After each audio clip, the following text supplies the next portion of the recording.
देश की दशा का अनुभव। सन 1888 में स्वामी जी देश के भ्रमण के लिए निकले। उस समय उन्होंने अपने पास एक भी पैसा ना लिया और ना ही किसी तरह की सामग्री ली। केवल भगवान के भरोसे वे आश्रम से निकल पड़े और वहां से वृंदावन होकर हाथरस पहुंचे।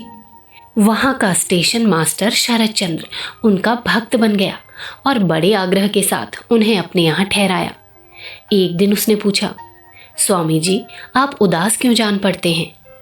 स्वामी जी ने उत्तर दिया, बेटा, मुझे एक महान कार्य पूरा करना है, पर अपने साधनों की कमी देखकर मैं निराश हो जाता हूँ। मेरे गुरु का आदेश है कि हमारी मातृभूमि का पुनरुत्थान किया जाए।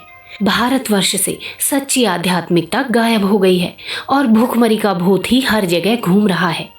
इसलिए भारतवर्ष को शक्तिशाली बनाकर अपनी आध्यात्मिकता के द्वारा विश्व को विजय करना चाहिए। कुछ समय बाद स्वामी जी हाथरस से चल दिए, पर शरद चंद्र ने उनको नहीं छोड़ा। उसने अपनी नौकरी से इस्तीफा दे दिया और साधु बनकर इनके साथ ही चल दिया। स्वामी जी हिमालय के विभिन्न स्थानों में भ्रमण करने लगे, जहां शरद चंद्र बीमार पड़ गया। तब स्वामी जी ने उसकी इतनी अधिक सेवा की जितनी कोई नौकर भी नहीं कर सकता। फिर हरिद्वार पहुंचकर वे स्वयं बीमार हो गए और 5 महीने की चिकित्सा और सेवा शुश्रूषा से बड़ी कठिनाई से वे निरोग हुए। इस बीच में खबर आई कि कलकत्ते का आश्रम धन की कमी और आर्थिक संकट के कारण बहुत बुरी हालत में है। स्वामी जी शीघ्र ही वहां पहुंचे और वहां की कुछ व्यवस्था करके फिर से भारतवर्ष की यात्रा पूरी करने को निकल पड़े। इस यात्रा में स्वामी जी को बड़े अनुभव हुए और उन्होंने विभिन्न भारतीय वर्गों की अच्छी जानकारी प्राप्त की। राजस्थान भ्रमण करने के लिए वे पहले अलवर पहुंचे और वहां 2-3 दिन में ही उनकी ऐसी ख्याति हो गई कि हिंदू ही नहीं, मुसलमानों के समूह भी दर्शन के लिए आने लगे। अंत में वहां के महाराज ने उनको बुलवाया और सत्संग करके अपने को धन्य माना। अलवर में रहते समय एक गरीब बुढ़िया ने उनको बड़े प्रेम से रोटी खिलाई थी। स्वामी जी उसे कभी नहीं भूले। जब वे अमेरिका से विश्व विजयी बनकर लौटे थे और उन्हें अलवर जाने का अवसर मिला, तो वे उस बुढ़िया के घर स्वयं ही जा पहुंचे और उसके हाथ से मोटी रोटी और साग बनवा कर खाया। चलते समय उन्होंने उस बुढ़िया के घर वालों को चुपचाप 100 रुपये उनकी सहायता के लिए दे दिए थे। इसी प्रकार खेतड़ी के पास एक गांव में वे 3 दिन रुक गए। वहां के निवासी उनसे प्रश्नोत्तर तो रात दिन करते रहे, पर किसी ने भोजन तो क्या, उन्हें पानी के लिए भी नहीं पूछा। ये देखकर एक गरीब अछूत को बहुत दुख हुआ। रात में सबके चले जाने पर वो स्वामी जी के पास पहुंचकर अपने मन का दुख प्रकट करने लगा।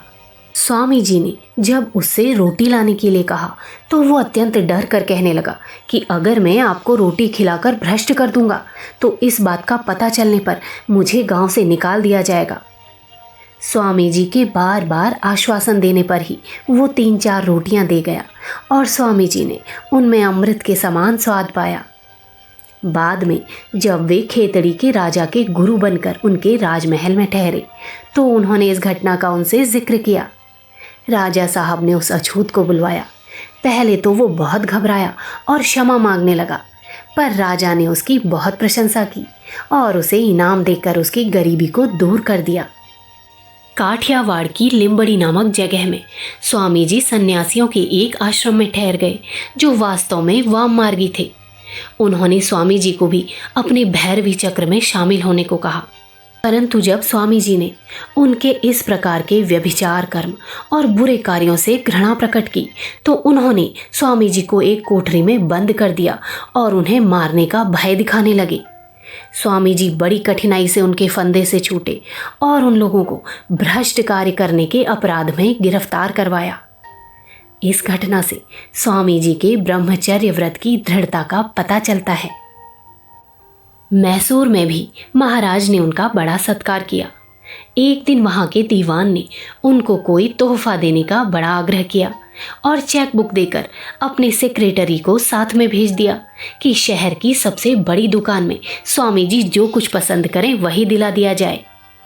स्वामी जी ने सब कुछ देखा भाला, पर अंत में 12 आने की कोई छोटी सी चीज लेकर दीवान साहब के आग्रह की रक्षा कर दी। इस प्रकार उन्होंने अपने व्यवहार से ये सिद्ध कर दिखाया कि सच्चा सन्यासी सांसारिक प्रलोभनों और लालच से अपने को सदा दूर ही रखता है। संदर्भ पुस्तक स्वामी विवेकानंद, लेखक पंडित श्री राम शर्मा आचार्य।